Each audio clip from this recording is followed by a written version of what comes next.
باب سؤر الحرہ،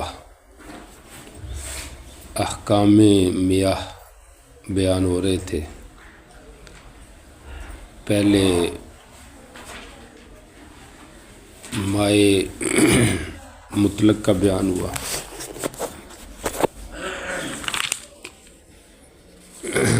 کہ جو کہ طاہر ہے، اور اس کے بعد مائے مقید، سور حرہ، سور کلب، ان کا بیان ہے۔ تو پیچھے سور کلب کا ذکر تھا، اس کے حوالے سے آپ کو بتایا تھا کہ اس سے وضو کرنا یہ ناجائز ہے جمہور کے ہاں، سوائے امام مالک رحمہ اللہ کے۔ اب آگے مسئلہ سور حرہ کا۔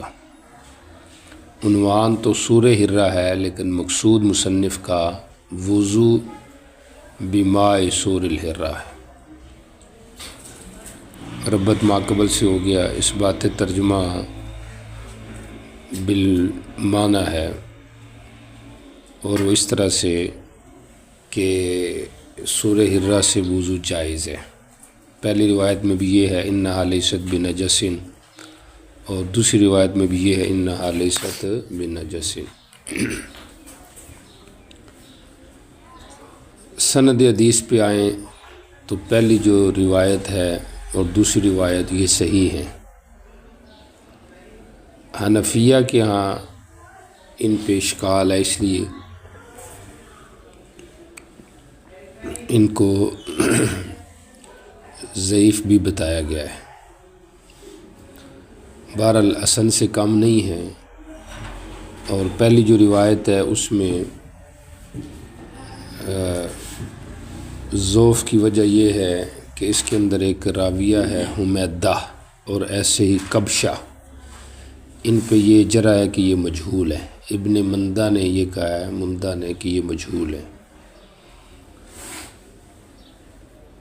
گو کہ اس کا جواب حافظ ابن حجر نے دیا ہے کہ حمیدہ جو ہے اس سے کئی روایات ہیں، ایک راوی نہیں اس سے نقل کر رہا روایت، بلکہ اسحاق کے علاوہ بھی اس سے راوی موجود ہیں، اور ان کی روایت ابو داؤد شریف میں بھی ہے اس کے علاوہ، اور دیگر کتابوں میں بھی ہے۔ اور حمیدہ کے بارے میں یہ ہو گیا، اور کبشہ کے بارے میں یہ کہا گیا کہ یہ صحابی ہے، ابن حبان نے کہا ہے، اور صحابیہ کی جہالت مضر نہیں ہے،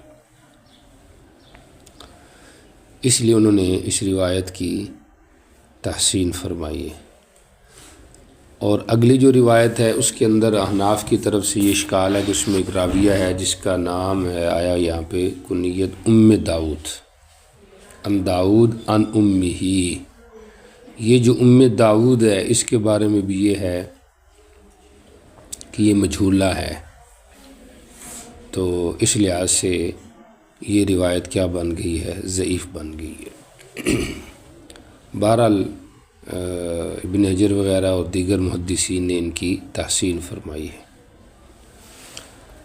اچھا، اب آ جائیں ذرا فقہ الحدیث کی طرف۔ سور حرہ، حرہ آپ کو پتہ ہے سبعات میں سے ہے، اور سبعات کے سور کا حکم کل کے سبق میں گزر چکا ہے، آپ ذرا دہرائیں گے کیا گزرا ہے؟ جی، درندوں کا جو جوٹا ہے اس کا کیا حکم ہے؟ جی، مالکیہ کے ہاں درندوں کا جوٹا پاک ہے سوائے خنزیر کے، اور امام شافعی رحمہ اللہ کے ہاں کتے کا استثناء ہے، اور امام احمد کی دو روایتیں حنفیہ کے ہاں ناپاک ہے سوائے بلی کے جوٹے کے۔ اب یہ جو بلی کا جوٹا ہے حنفیہ کے ہاں اس کا حکم یہ ہے کہ یہ مکروہ ہے، پاک مکروہ ہے۔ جمہور کے ہاں یہ ہے کہ جیسے عام درندوں کا حکم ہے کہ پاک ہے تو اس کا بھی مطلقاً پاک ہے، طاہر غیر مکروہ ہے۔ حنفیہ میں سے طرفین کا جو مذہب ہے، ویسے تو امام محمد کا مذہب طحاوی میں امام ابو یوسف کے ساتھ ذکر ہے، اور مشکل الآثار میں انہوں نے امام محمد کے ساتھ امام ابو حنیفہ رحمہ اللہ کے ساتھ ذکر کیا ہے۔ اور مشکل الآثار چونکہ بعد کی کتاب ہے، جیسے امام محمد کی 6 کتابوں میں جو بعد کی کتابیں ہیں ان کو ترجیح ہوتی ہے، ایسے مشکل الآثار بعد کی ہے، تو اس لحاظ سے اس کی تصحیح کو یا نقل کو ترجیح ہے امام محمد امام ابو حنیفہ کے ساتھ ہے کہ یہ مکروہ ہے، سمجھ آ رہی، مکروہ طاہر کراہت تنزیہیہ کے ساتھ ہے۔ جمہور اور امام ابو یوسف کے ہاں یہ ہے کہ یہ طاہر غیر مکروہ ہے۔ امام طحاوی کی تحقیق یہ ہے کہ یہ مکروہ بکراہت تحریمیہ ہے، سمجھ آ رہی۔ اب جمہور کی جو روایات ہیں دلائل میں، وہ یہ جو باب کی روایت ہے، اور وہ حدیث کبشہ، سمجھ آ رہی ہے، حدیث ابو قتادہ جو بھی کہیں، کہ انہوں نے اس بلی کے سامنے برتن جھکا دیا اور پوچھنے پہ کہا انہا لیست بنجس۔ ایسے ہی حضرت عائشہ رضی اللہ عنہا نے بھی وہاں سے کھایا جہاں سے بلی نے کھایا، تو معلوم ہوتا ہے یہ طاہر غیر مکروہ ہے۔ احناف جو کراہت کے قائل ہیں، ان کی دلیل ایک پچھلے باب میں روایت گزر چکی ہے کہ اذا ولغ فیہ الحر یغسل مرتن، جب بلی جو ہے اس میں منہ ڈال دے، غسل مرتن، تو ایک دفعہ اس کو دھویا جائے گا۔ تو مقصد یہ ہو گیا کہ اس میں کچھ کراہت آئی ہے تو اس کو دھویا جائے گا۔ حدیث ابو ہریرہ رضی اللہ تعالیٰ عنہ بھی ہے، گو کہ موقوف کو ترجیح ہے، الحرۃ سبع، کہ ہرہ جو ہے یہ ایک درندہ ہے، اور سور کا حکم ہمارے ہاں اس کے جسم پہ قیاس ہے، تو جسم جیسے ناپاک ہے تو جھوٹا بھی ناپاک ہونا چاہیے، سمجھ آ رہی۔ اب ہمارے ہاں متعارض دلائل سامنے آ گئے، ایک سے مطلقاً اس کا طاہر ہونا ثابت ہو رہا ہے اور ایک سے اس کا نجس ہونا ثابت ہو رہا ہے، تو اب یا تو ترجیح ہے یا تطبیق ہے یا نسخ ہے۔ نسخ کا تو کہہ نہیں سکتے کیونکہ دلائل کا پتہ نہیں ہے، اور تطبیق کی صورت آسان ہے، اور وہ یہ ہے کہ ہے طاہر ہے لیکن کراہت تنزیہ ہے۔ اور احناف کی بڑی دلیل، بلکہ ان کی جمہور کی جو دلیل تھی انا من الطوافین، کہ دیکھو اس کو طوافین کے ساتھ تشبیہ دی گئی ہے، جو خادم آتے ہیں گھروں میں، تو چونکہ ادھر حرج ہے تو یہاں پہ بھی حرج ہے۔ امام طحاوی رحمہ اللہ نے اس کا یہ جواب دیا ہے کہ ممکن ہے یہ تشبیہ مماست صوب واللحاف کے اعتبار سے ہو، کہ اگر بلی وغیرہ کپڑوں کو لگ جائے تو وہ ناپاک نہیں ہوتے، یہ نہیں کہ مقصد کہ جھوٹے میں کراہت نہیں ہے، سمجھ آ رہی۔ تو اس کو انہوں نے اس کے ساتھ جوڑ دیا، تو یہ چیز ہو جائے گی کہ اس میں کراہت کیا ہے، موجود ہے۔ باقی حضرت عائشہ رضی اللہ تعالیٰ عنہ کا جو آتا ہے، انہوں نے ادھر سے کھانا شروع کر دیا، سمجھ آ رہی۔ تو ہم اس کا جواب یہ دیتے ہیں ممکن ہے، امکان ہے کہ حضرت عائشہ رضی اللہ عنہ نے اس بلی کو پہلے کسی پانی میں منہ ڈالتے دیکھا ہو، صاف پانی میں۔ ہمارے یہاں بھی کراہت اس صورت میں ہے جب یہ وہم ہو کہ وہ کوئی نجس چیز کھا کے آئی ہے، لیکن اگر یہ نہ ہو اس نے کسی پاک چیز میں منہ ڈالا ہوا تھا، اب اگر اس کا لعاب کسی کو لگ جائے، پانی میں لگ جائے، تو وہ مکروہ نہیں ہے۔ تو بہرحال ہمارا جو مذہب ہے یہ رعایت الجانبین پر محمول ہے، دونوں قسم کے دلائل کی اس کے اندر رعایت ہے۔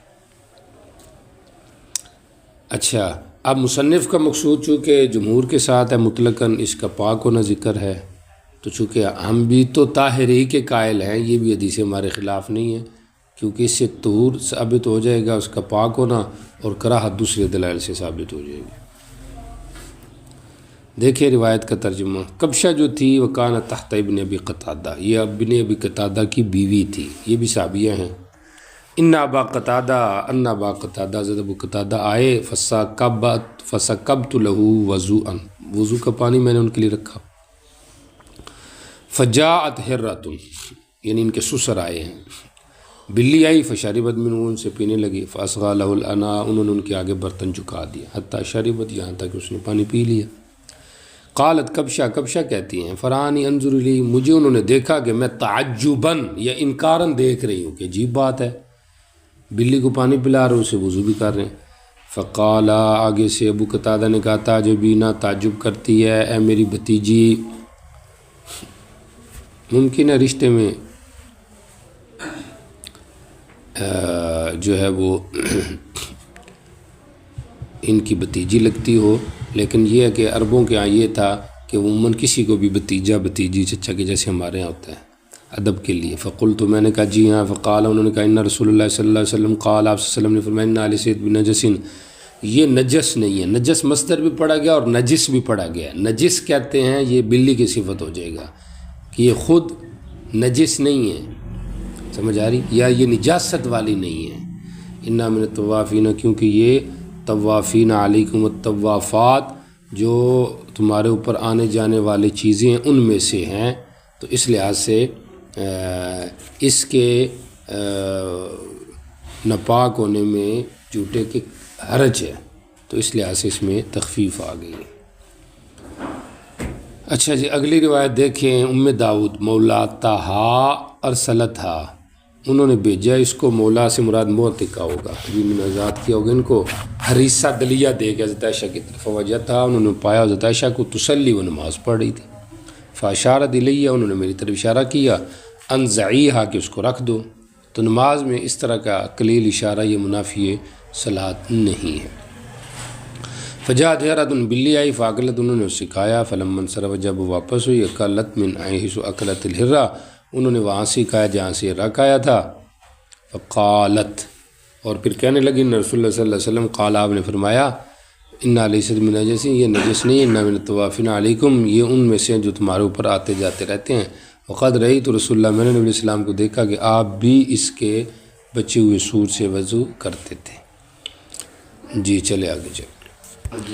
باب الوضوء بفضل طہور المرأة، اس کے اوپر بات تو ہو چکی ہے، احکام میاں میں یہ باب آ گیا ہے، تو مائے مکروہ کا بیان ہے۔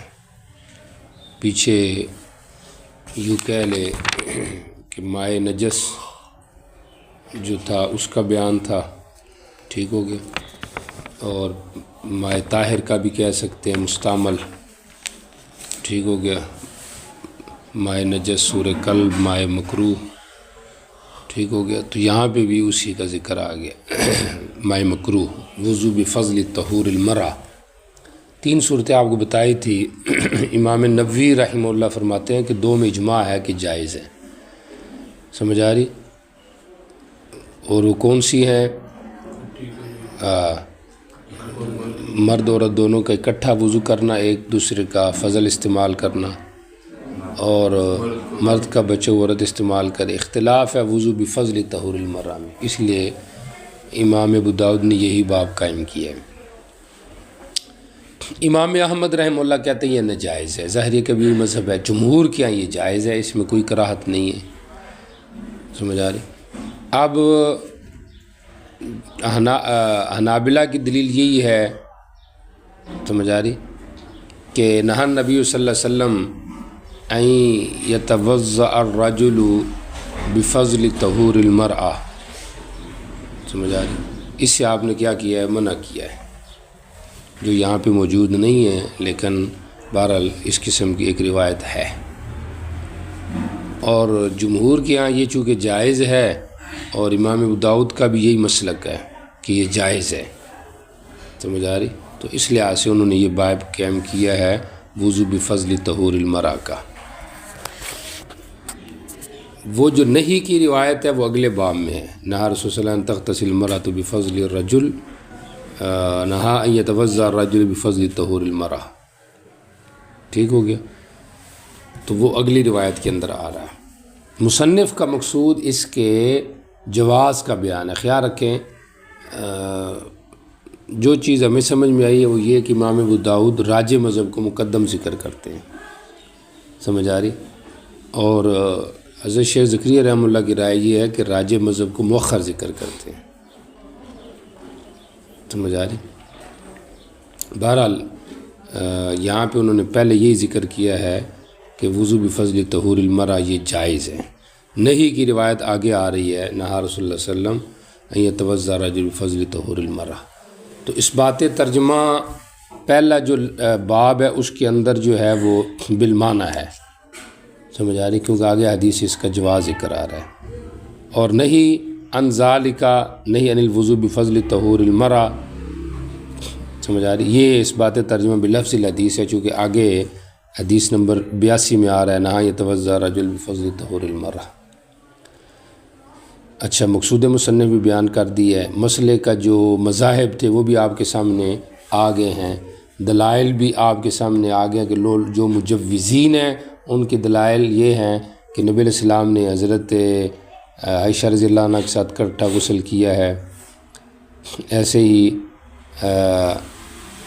اور صحابیہ جو ہیں ام سبیہ ان کے ساتھ اکٹھا وضو کیا ہے، سمجھ آ رہی؟ تو اس لحاظ سے ان سے انہوں نے کیا کیا ہے، استدلال کیا ہے۔ تطبیق یہ دی ہے دلائل میں کہ نہیں کراہت تنزیہ پر معمول ہے، سمجھ آ رہی؟ کہ کچھ نہ کچھ کراہت ہوگی، سمجھ آ رہی؟ اور یا دوسرا جواب یہ دیا گیا یہ اس ماں کی نفی ہے جو اس کے بدن سے الگ ہو جائے، جو اس کے بدن سے الگ نہ ہو تو اس کی کراہت نہیں ہے، بات سمجھ آ رہی؟ تو اس طریقے سے کیا کیا ہے، جواب دیا ہے۔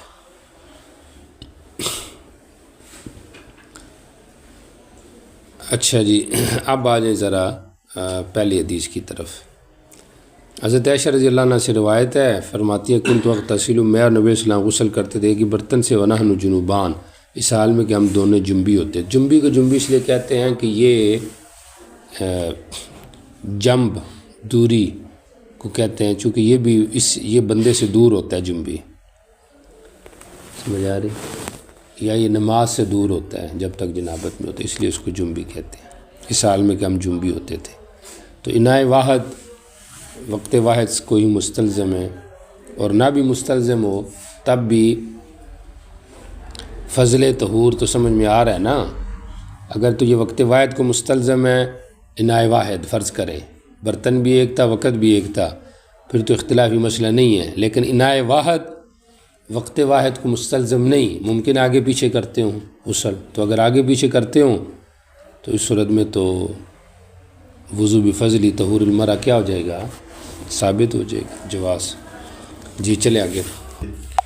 جی ام سبیہ کہتی ہیں میرا اور نبی علیہ السلام کا ہاتھ وضو کرنے میں ایک برتن سے آگے پیچھے ہوا، سمجھ آ رہی؟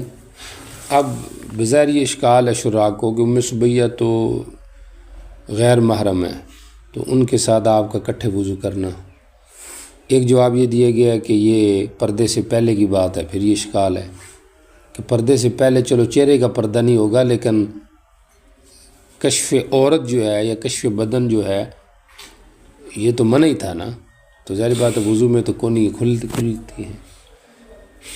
کسی نے کہا ممکن ہے کوئی محرمیت کا رشتہ ہوگا، اور پھر ایک جواب یہ دیا گیا ہے کہ انائے واحد وقت واحد کو مستلزم نہیں، سمجھ آ رہی؟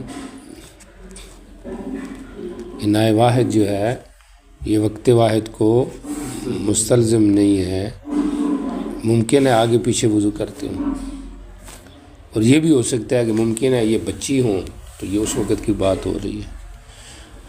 جی چلیں۔ جی حضرت ابن عمر رضی اللہ تعالیٰ عنہ کی روایت ہے، مرد عورت وضو کرتے تھے نبی علیہ السلام کے زمانے میں، مسدد کہتے ہیں من الاناء الواحد، ایک ہی برتن سے کرتے تھے، جمیعاً کا تعلق دونوں کے ساتھ ہے، سمجھ آ رہی؟ ایک ہی برتن سے اکٹھے، تو یہ جو جمعیت ہے، اجتماع ہے، یہ من حیث الاعلیٰ اور من حیث الاناء ہے، ایک برتن ہوتا تھا، من حیث الوقت نہیں کہ اکٹھے، کیونکہ اکٹھے تو کر ہی نہیں سکتے، ساری دنیا کیسے ایک برتن سے وضو کرے گی، 50-100 بندے بھی ہوں تو مشکل ہو جائے گا نا۔ تو مصنف نے بھی متعدد احادیث ذکر اسی لیے کی ہیں، ایک تو جمہور کے مذہب کو مستحکم کرنا مقصود ہے، اور مزید یہ جو اشکال تھا کہ بھی ایک ہی برتن سے کیسے ہو سکتا ہے وضو غیر محرم کے ساتھ، تو اس کو رفع کیا کہ یہ اناء واحد ہے جو وقت واحد کو مستلزم نہیں ہے، کیونکہ یہاں پر دیکھ لو کان الرجال والنساء یتوضؤون فی زمان رسول اللہ الواحد۔ باقی یہاں پہ ہائے تحویل آئی ہوئی ہے، تو اس میں ملتقط سندین جو ہے وہ نافع ہے۔ پہلی سند میں چونکہ راوی تھوڑے ہیں، عبداللہ بن مسلمہ مالک النافع، اور دوسری میں زیادہ ہیں مسدد حماد ایوب النافع، تو پہلی سند عالی ہے۔ پہلی سند کیا ہے؟ اس میں ایک واسطہ کم ہے، دوسرے میں ایک واسطہ زیادہ ہے۔ محدثین کے ہاں عالی سند کی بڑی قدر ہوتی ہے، اور جس طرح طلبہ بھی عالی مرتبے کو چاہتے ہیں نا، عالی سند کو چاہتے ہیں۔ آ رہی کہ نہیں سمجھ آ رہی؟ محدثین کے ہاں عالی ہونا یہ ایک شان ہے، آپ بھی شروع سال میں نوٹ کر لیں، آپ نے عالی بننا ہے، سافل نہیں۔ سمجھ آ رہی کہ نہیں آ رہی؟ ہر کام میں آپ مقدم ہو، ہر نیک کام میں۔ اگلی جو روایت ہے اس میں کیا ہے؟ کننا نتوضؤ، ہم اور عورتیں وضو کرتے تھے نبی اسلام کے زمانے میں ایک ہی برتن سے، ندلی فی یدنا، ہم اس میں ہاتھ ڈالتے تھے، ڈال کے کرتے تھے۔ مقصد کیا ہے کہ ہم ایک دوسرے کا جوٹا استعمال کرتے تھے۔ سمجھ آ رہی؟ تو وضو بفضل طہور المرأة ثابت ہو گیا۔ جی چلے آگے چلے۔ باب النہی عن ذالک، اس سے روکا جا رہا ہے، کس سے؟ یعنی وضو بفضل طہور المرأة سے۔ یہاں پہ بھی ہاں تحویل آئی ہوئی ہے، ٹھیک ہو گیا۔ اور ملتقط سندین ظاہر بات ہے وہ داؤد ابن عبداللہ ہی ہیں۔ کبھی ملتقط سندین جو ہوتے ہیں ان کا نام دونوں جگہ پہ تکرار سے ہوتا ہے، کبھی ایک ہی جگہ پہ ہوتا ہے۔ حمید کہتے ہیں میں ایک صحابی سے ملا 4 سال جو نبی کی صحبت میں رہے ہیں، جس طرح ابو ہریرہ رضی اللہ عنہ 4 سال نبی کی صحبت میں رہے ہیں۔ سمجھ آ رہا؟ کیونکہ خیبر میں یہ مسلمان ہوئے حضرت ابو ہریرہ، تو خیبر سے لے کر وفات تک تقریباً 4 سال ہی بنتے ہیں۔ کہتے ہیں نبی علیہ السلام نے منع کیا عورت غسل کرے مرد کے بچے ہوئے سے یا مرد عورت کے بچے ہوئے سے۔ مسدد کہتے ہیں کہ دونوں کٹھے یکطرفہ اس میں ہاتھ ڈالیں، غرف کہتے ہیں ڈالنے کو، کٹھے غسل کریں یا وضو کریں۔ تو اب ظاہری بات ہے اس میں اگر نہیں ہے تو اس میں تو کٹھے کی بھی نہیں ہے، اور جب کہ امام احمد وغیرہ کٹھے کے جواز کے قائل ہیں، اس کی کراہت کی قائل نہیں۔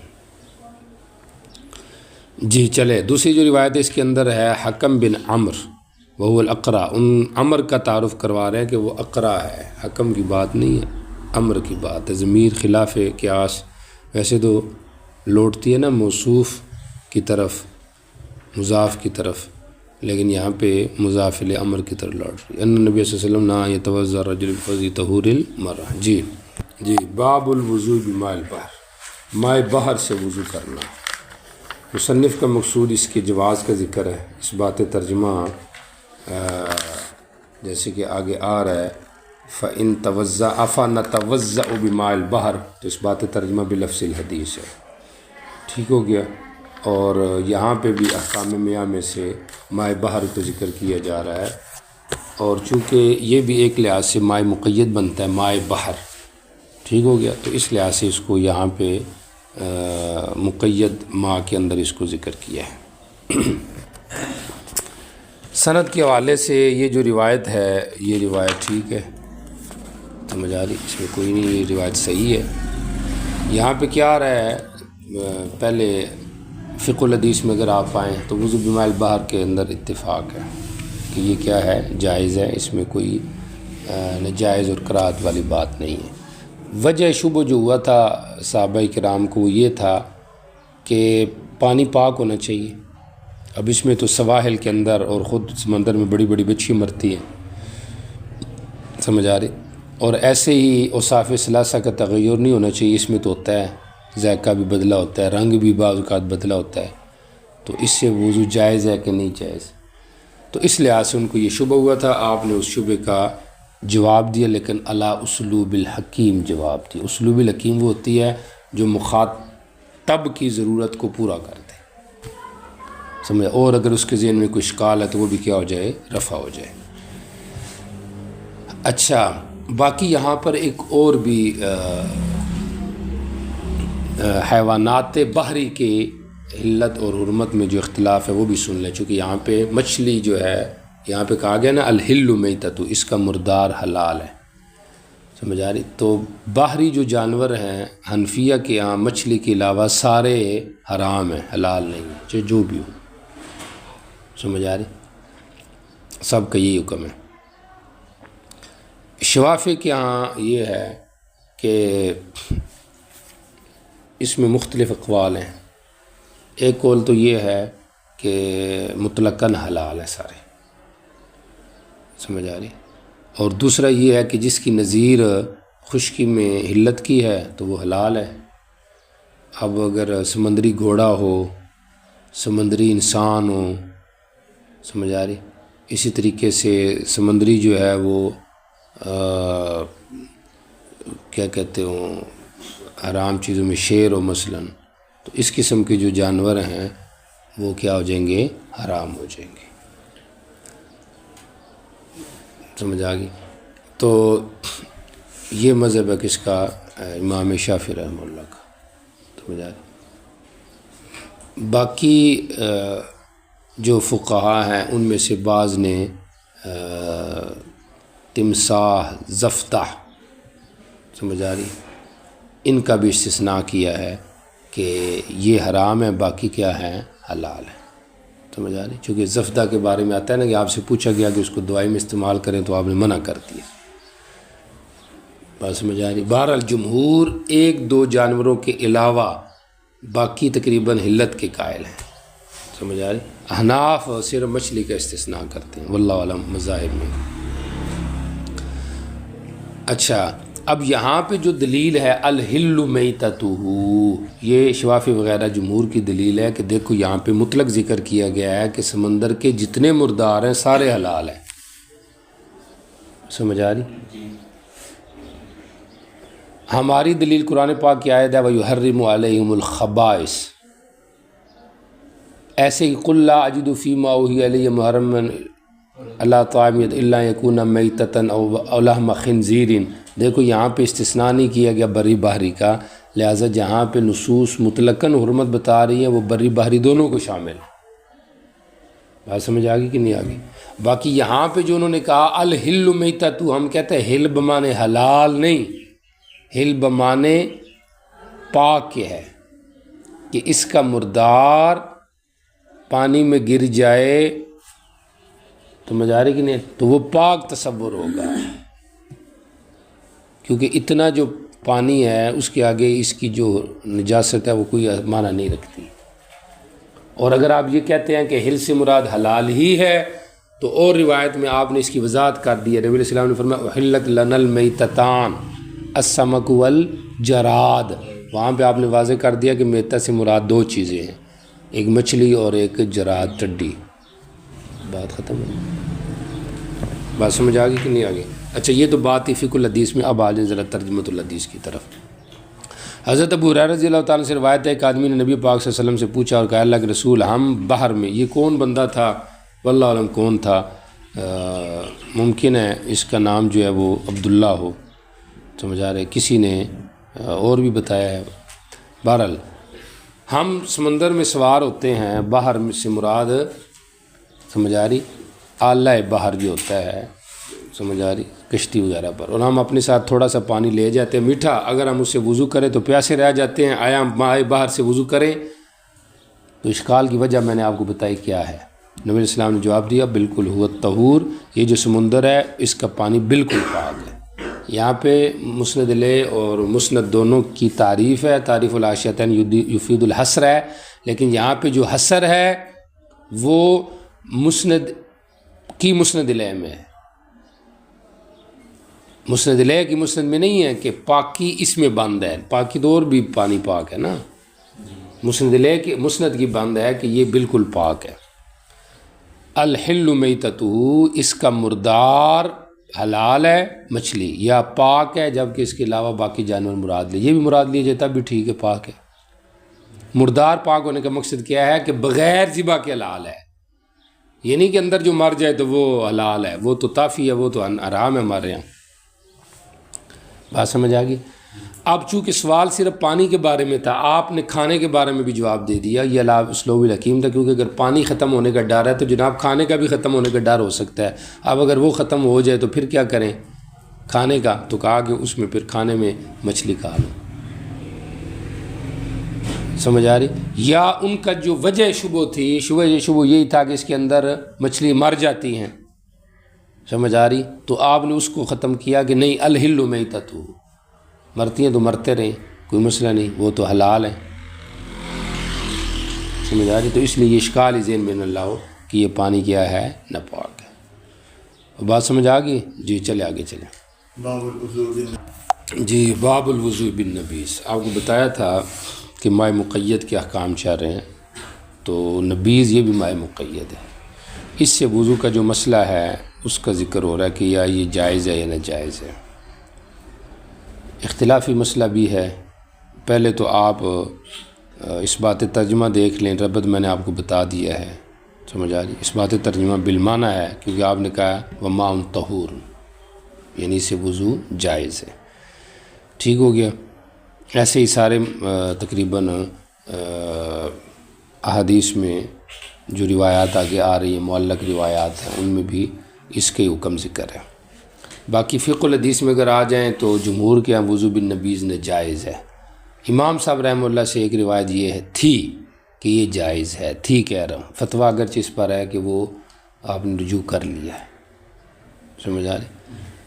اور وہ یہ تھی کہ وضو بالنبیذ جائز ہے، سمجھا؟ امام صاحب اس بار سے اس پہ بڑے اعتراض ہوئے ہیں، لیکن امام صاحب کہتے ہیں کہ میں نے تو نص کو، اگرچہ وہ روایت ضعیف بھی ہو، اس کو میں نے ترجیح دی ہے قیاس پر۔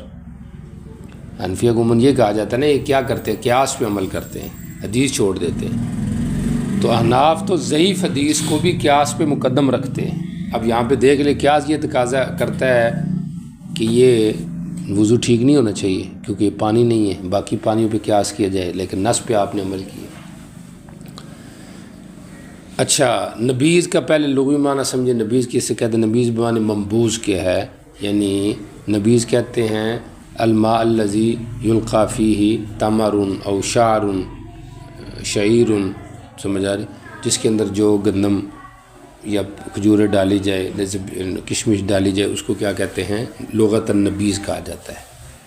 یہ نبیذ کی تعریف ہے۔ نبیذ کی اقسام کیا ہیں؟ 3 قسمیں نبیذ کی۔ ایک وہ ہے جس کے اندر جھاگ بھی پیدا ہو جائے، میٹھا بھی آ جائے۔ ایک وہ ہے جس کے اندر نہ جھاگ آئے نہ میٹھا آئے۔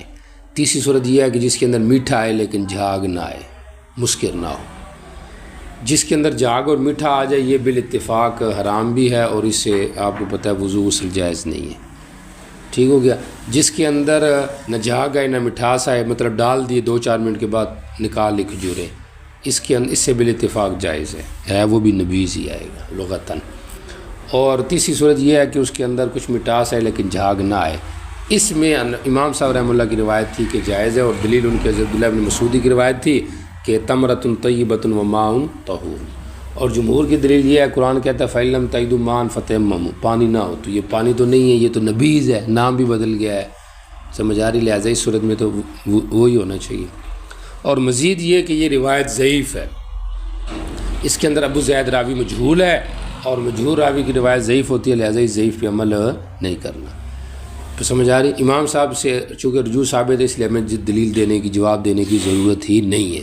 لیکن اگر اس قول کی بنا پہ جواب دیا جائے تو پھر بھی ہم جواب دے سکتے ہیں کہ یہ روایت حسن درجے کی ہے، یہ ضعیف نہیں ہے۔ بس صرف ضعیف نہیں ہے بلکہ یہ حسن درجے کی۔ آ رہی بات سمجھ؟ خیال رکھیں چونکہ یہ خلاف قیاس ثابت ہے، مورد پہ بند ہے، لہٰذا صرف وضو کا مسئلہ ہے، جائز ہے، غسل جائز راجح قول کے مطابق، اگرچہ اس میں یہ بھی قول ہے کہ جائز ہے۔ مزید یہ ہے کہ نبیذ تمر کا یہ حکم ہے، اگر کوئی اور نبیذ ہو تو اس میں بھی امام صاحب اس کے قائل نہیں ہے۔ آ رہی بات سمجھ؟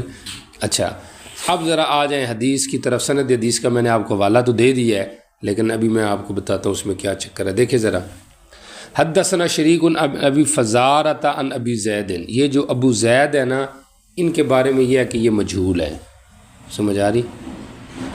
لیکن ہم اس کی جواب یہ دیتے ہیں، بزل میں بھی حضرت نے نقل کیا ہے کہ ابو زید سے نقل کرنے والے پھر صرف ابو فزارہ نہیں ہے بلکہ ابو ورق، روک ہے کہ ورق ہے، ابو روق بھی ہیں، سمجھ آ رہی؟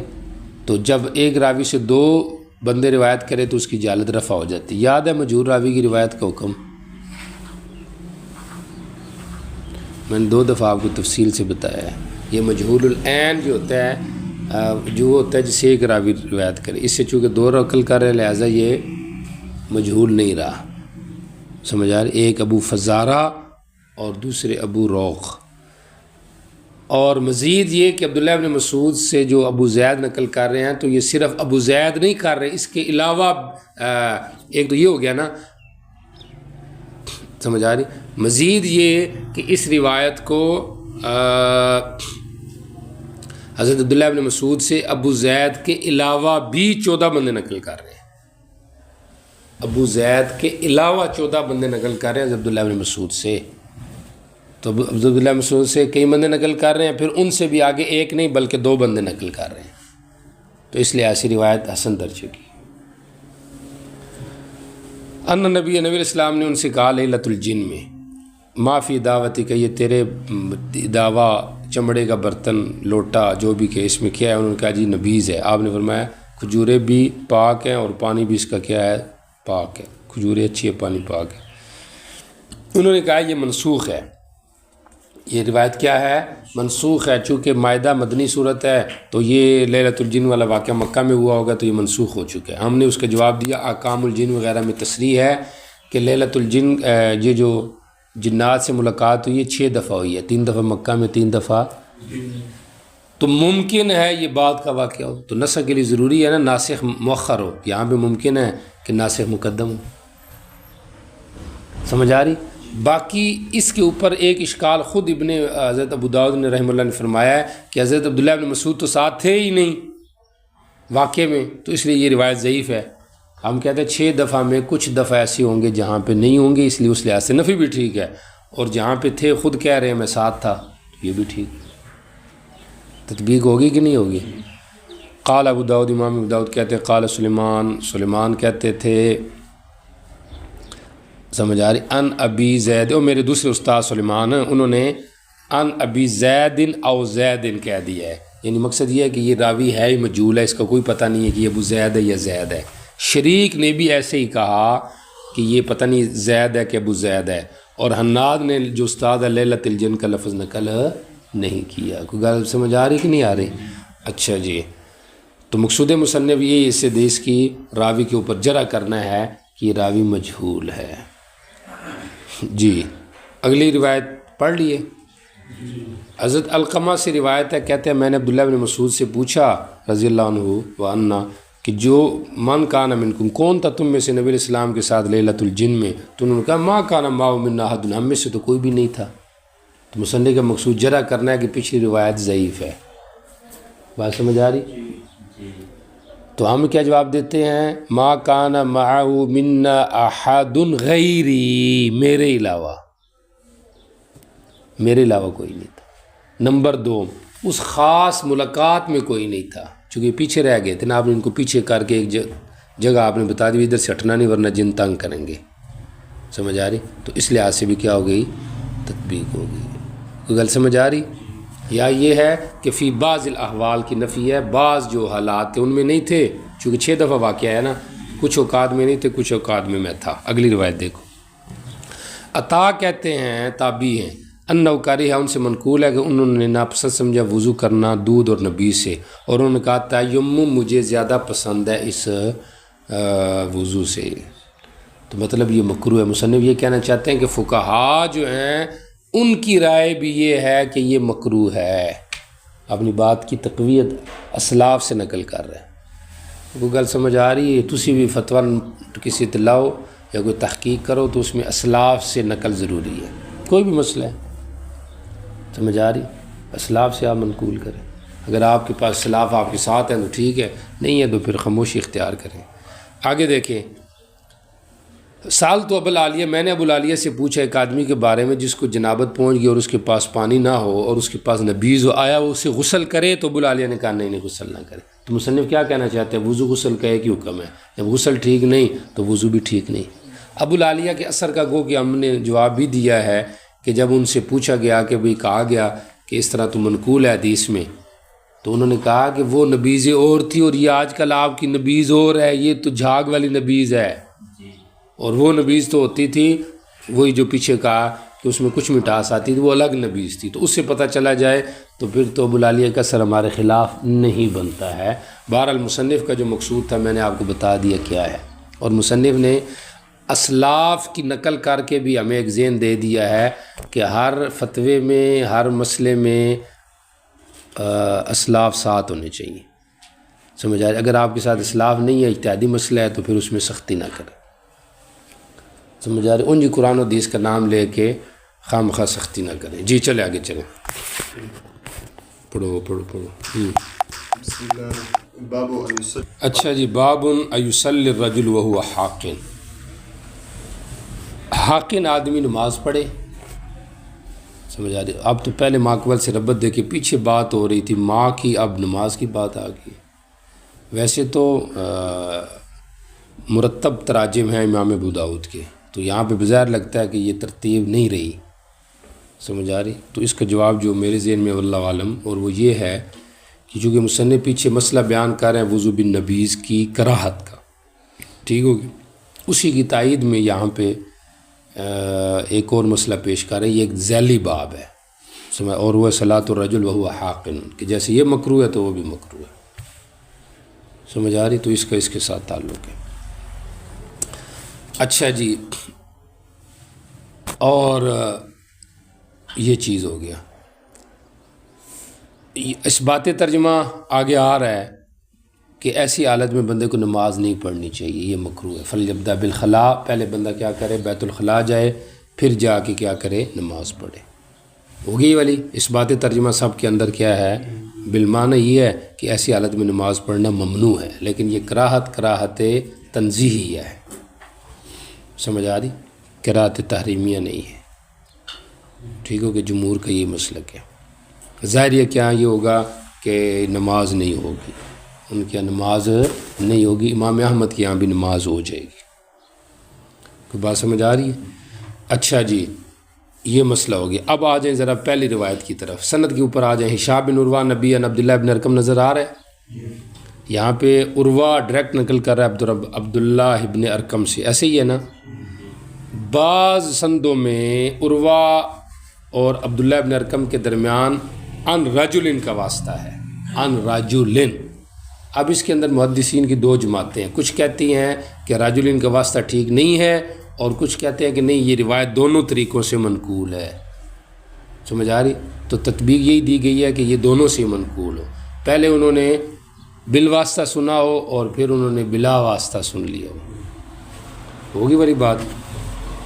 ترجمہ دے کے پہلی روایت کرنا، خرج حاجن، عبداللہ بن ارقم جو تھے حج یا عمرے کے لیے نکلے، اور آپ کے ساتھ کچھ لوگ بھی تھے، وہ امہم، اور وہ ان کی نماز پڑھاتے تھے عبداللہ بن ارقم۔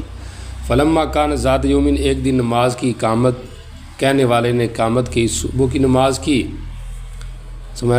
فلما کان اقام الصلاۃ، صلاۃ الصبح، ثم اقام، انہیں نماز اقامت نہیں بلکہ نماز کھڑی کروائی، یعنی بھی نماز سیٹ کرو جی، صفے درست کرو۔ ثم قال، پھر کہنے لگے بھی تم میں سے ایک آگے آ جائے اور خود بیت الخلاء چلے گئے، اور پھر کہنے لگے میں نبی علیہ السلام سنا فرما رہے تھے جو تم میں سے ارادہ کرتا ہے بیت الخلاء جائے اور ادھر سے نماز کھڑی ہو گئی ہو تو چاہیے کہ وہ پہلے بیت الخلاء جائے۔ علت کیا ہے؟ احناف کی علت شغل بال ہے، ذہن اس کا ادھر ہوگا، اور نماز کیا نماز ہوگی جب ذہن ہی نہیں ہے تو، سمجھ آ رہی؟ جب ذہن ہی نہیں تو سبق کیا ہوگا؟ جب اہمیت ہی نہیں ہے حدیث کی نہ سبق کی ہے، سمجھ ہفتہ دو ہوئے نہیں ہیں تو ناغے شروع ہو گئے ہیں، تو ادھر کیا سبق اور کیا برکات ہونی، سمجھ آ رہی؟ مقصد تو سند لینا ہی ہے نا، لوگ کہیں گے لو جی 8 سال مدرسے سے پڑھا ہے، تو اہمیت ہی نہیں تو اس میں پڑھنے کا تو کوئی فائدہ ہی نہیں۔ اچھا جی، اور دوسرا اس میں یہ منقول کیا گیا ہے، نقل کیا گیا ہے جیسے امام احمد وغیرہ سے، کہ علت خروج کیا کہتے ہیں اس کو، نجاست ہے، من محلی، نجاست اپنے محل سے نکل آئی ہے، سمجھ آ رہی ہے؟ چونکہ پیشاب آ رہا ہے نا تو وہ محل اپنی محل سے نکل آئی ہے، سمجھ آ رہی؟ اس لیے ان کے ہاں امام احمد رحمہ اللہ کے ہاں یہ ہے کہ منی کا خروج اپنے محل سے ہو جائے تو ان کے غسل فرض ہوتا ہے، چاہے کہ باہر وہ نظر آئے یا نہ آئے، بات سمجھ آ رہی؟ حاقن، حاقن کسے کہتے ہیں؟ حاقن کہتے ہیں جو بندہ پیشاب روکنے والا ہو، اور ایک ہوتا ہے حاقب جو بڑے پیشاب کو روکنے والا ہو، مدافع الغائط، اور ایک ہوتا ہے حاذق ذال کے ساتھ، وہ کہتے ہیں جو مدافع الاخبثین ہو، سمجھ آ رہی؟ اس کو کہتے ہیں کیا کہتے ہیں اس کو؟ حاذق ذال کے ساتھ۔ باقی نماز ہو جائے گی، نماز کیا ہو جائے گی؟ ہو جائے گی۔ فلیبدا بالخلا۔ آگے دیکھ، قال ابو داؤد، امام داؤد کہتے ہیں کہ اس حدیث کو بہت سارے روات نے ہشام بن عروہ ان ابیہ ان رجل کے واسطے سے بھی نقل کیا ہے، تو ہشام کے باقی شاگرد جو ہے زہیر کے علاوہ وہ ان رجل کے واسطہ نقل کر رہے ہیں، حدثنا عبداللہ بن ارقم، اور اکثر جنہوں نے نقل کیا ہشام سے وہ ویسے کہہ رہے ہیں جیسے کہ زہیر نے کہا ہے، یعنی واسطے کو وہ ذکر جی نہیں کر رہے۔ اگلی روایت دیکھیں، یحییٰ بن سعید ان ابی حضرتا، کدھر ہے سند کے اوپر؟ یہاں پہ بھی ایک بات ہے، پوری توجہ کرے۔ قال حدثنا عبداللہ ابن محمد، یہ جو راوی ہے نا عبداللہ ابن محمد، ابن عیسیٰ جو تھے نا مصنف کے استاد محمد، یاد ہے انہوں نے جب عبداللہ کا ذکر کیا تو انہوں نے کیا کہا؟ محمد ابن ابی بکر، اور اس کے بعد سارے رواد متفق ہیں، انہوں نے ایک اور اس کے وصف ذکر کیا، اخو القاسم ابن محمد۔ مصنف کے کتنے استاذ ہیں؟ ایک دو ہی ہے نا، احمد بن حنبل، مسدد و تین استاذ ہیں، تو مصنف کہہ رہے ہیں کہ اخو القاسم صفت تو عبداللہ کی سب نے ذکر کی ہے کہ یہ جو عبداللہ یہ کس کا بھائی ہے؟ قاسم بن محمد کا، لیکن بعض نے یہ بھی کہا ابن عیسیٰ نے کہ یہ عبداللہ کون ہے؟ ابن ابی بکر ہے، اور راوی کا تعارف کروا رہے ہیں نا، آپ کی توجہ ہے؟ اصل میں حضرت ابو بکر کے پوتے بنتے ہیں یہ، کیسے؟ عبداللہ ابن محمد ابن ابی بکر، عبداللہ ابن محمد ابن ابی بکر، ہو گیا ذہن میں؟ اب یہ جو کیا کہتے ہیں اس کو، یہ جو عبداللہ ہیں یہ بیٹے ہیں محمد کے، اور وہ بیٹے ہیں ابو بکر کے، اور یہ جو محمد ہے نا، سمجھ آ رہی؟ یہ اخو القاسم ہے، اخو القاسم ہے، یعنی اس عبداللہ کے بھائی کا نام کیا ہے؟ قاسم، تو گویا کہ دو بھائی ہو گئے، عبداللہ بھی قاسم بھی، ان دونوں کے باپ کا نام کیا ہے؟ محمد، محمد کے باپ کا نام ہے ابو بکر، ٹھیک ہو گیا؟ اچھا، ایک تو یہ ذکر ہو گیا، ایک عبداللہ اور ہیں، وہ حضرت ابو بکر کے پوتے نہیں پڑپوتے ہیں، اور وہ کون ہیں؟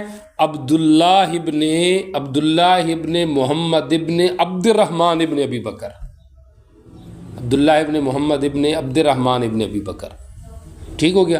ایک لحاظ سے وہ جو محمد ہیں وہ بنتے، عبداللہ جو ہے وہ پڑپوتے ہیں، ایک پوتے ہیں، تو اب یہ عبداللہ کون ہے؟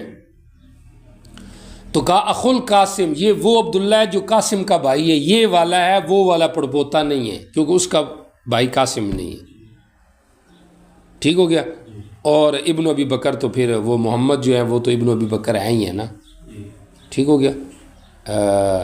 تو وہ جو محمد ہے وہ ابن ابی بکر ہے، تو یہ راوی ہے، یہ راوی ہے عبداللہ، وہ راوی نہیں ہے، عبداللہ ابن محمد ابن عبد الرحمن ابن بکر نہیں، یہ والا راوی ہے۔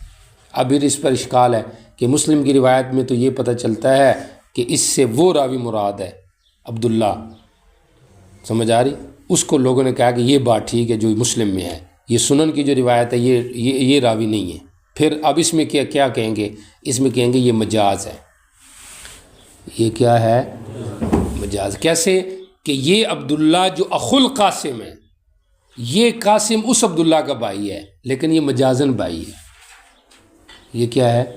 کیسے کہ یہ جو قاسم ہے یہ چونکہ اس کا بھائی کیسے بنتا ہے کہ اس کے چچا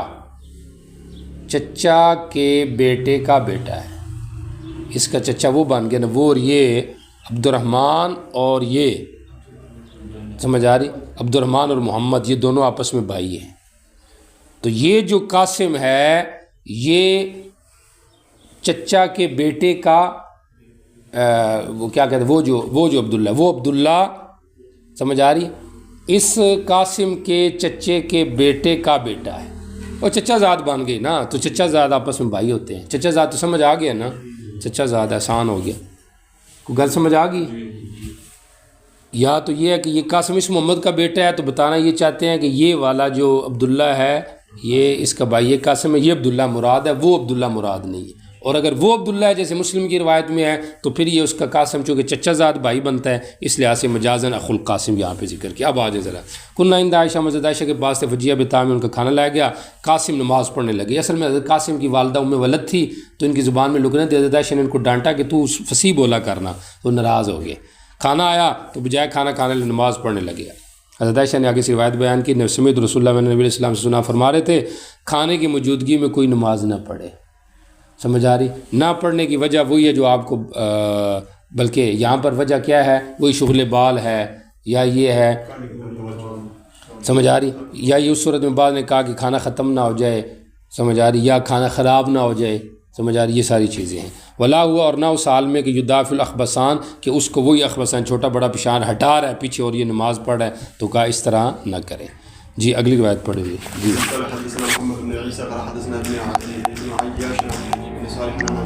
جی تین چیزیں کسی ایک کے لیے نہیں ہے کہ وہ ان کو کرے۔ جی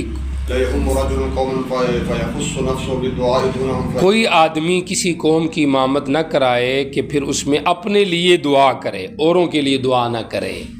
سمجھ آ رہی؟ جی اگر اس نے ایسے کیا تو اس نے ان کی خیانت کی ہے۔ اور نہ ہی کسی گھر کے اندر داخل دیکھے اجازت طلب کرنے سے پہلے، اگر اس نے ایسے کیا تو اندر داخل ہو گیا، اور نہ نماز پڑھی سال میں وہ پیشاب روکے ہوئے یہاں تک کہ وہ ہلکا ہو جائے۔ توجہ کریں، امام ابن قیم نے تو اس روایت کو شاذ قرار دی ہے، وہم، کیونکہ وہ کہتے ہیں کہ کسی نماز کی کسی حدیث میں اجتماعی دعا کا ذکر ہی نہیں کہ وہ یہ کہیں کہ بھئی امام اپنے لیے دعا کرے، قوم کے لیے نہ کرے۔ سمجھ آ رہی؟ تو اس کا جواب یہ دیا گیا ہے، ایک تعویل اس کی یہ کی گئی ہے، دونوں کا مطلب یہ ہے کہ دوسروں کی نفی کرے، یعنی نماز کے اندر جو بندہ دعا کر رہا ہوتا ہے تو اہدنا وغیرہ، تو اسے صرف اپنے لیے مراد لے، اوروں کی نفی کر دے، تو کہا کوئی اس طرح بندہ نہ کرے، سب کی رعایت کرے۔ ٹھیک ہو گیا؟ باقی سندن یہ روایت اپنی جگہ پہ ٹھیک ہے۔ فإن فعل، اگر اس نے ایسے کیا تو اس نے ان لوگوں سے خیانت کی ہے۔ گھر میں نہ دیکھے، اگر اس نے دیکھا تو داخل ہو گیا، اس لیے اگر ایسے بندے کوئی بندہ آنکھ پھوڑ دے مالکی اور حناف کے ہاں تو اس کے اوپر جرمانہ ہے، توان آئے گا، لیکن حنابلہ اور شوافی کے اس کے اوپر توان بھی نہیں ہے، کیونکہ اس نے مخالفت کیوں کی ہے۔ وہ سمجھ آ رہی؟ جی آگے چلیں۔ توجہ کریں، یہ روایت جو تھی نا اس کا ملتقط سندین یزید ہے، پیچھے یزید کا شاگرد حبیب تھا، اس نے 3 آیتیں ذکر کی تھی، ادھر یزید کا شاگرد سور ہے، اس نے 2 ذکر کیے ہیں۔